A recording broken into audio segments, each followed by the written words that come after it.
दिवाली की आखिरी रात। यह कहानी पूरी तरह काल्पनिक है। अगर आप सोचते हैं कि दिवाली की रात सिर्फ रोशनी लेकर आती है, तो यह कहानी अंत तक जरूर सुनिए। दिवाली की रात पूरे शहर में दिए जल रहे थे। हर घर रोशनी से जगमगा रहा था। लेकिन गांव के किनारे एक पुरानी हवेली थी, जहां सालों से कोई दिवाली नहीं मनाता था।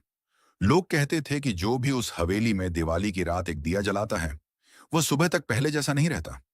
रोहित इन बातों पर हंसता था। वह अपने दोस्तों से शर्त लगाकर अकेला उस हवेली में चला गया। रात के ठीक 12 बजे उसने एक छोटा सा दिया जलाया।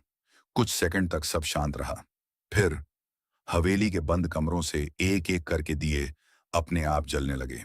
1, 2, 10, 20। कुछ ही पल में पूरी हवेली रोशनी से भर गई, लेकिन वहां कोई इंसान नहीं था।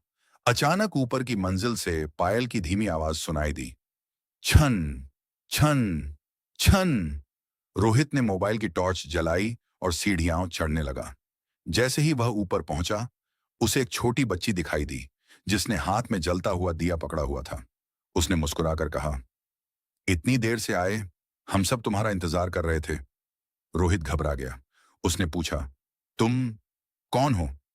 बच्ची ने धीरे से पीछे की ओर इशारा किया। रोहित ने मुड़कर देखा। पूरा कमरा लोगों से भरा था, लेकिन किसी का चेहरा नहीं था। सिर्फ हाथों में जलते हुए दिए थे, और सब एक साथ उसकी तरफ बढ़ रहे थे।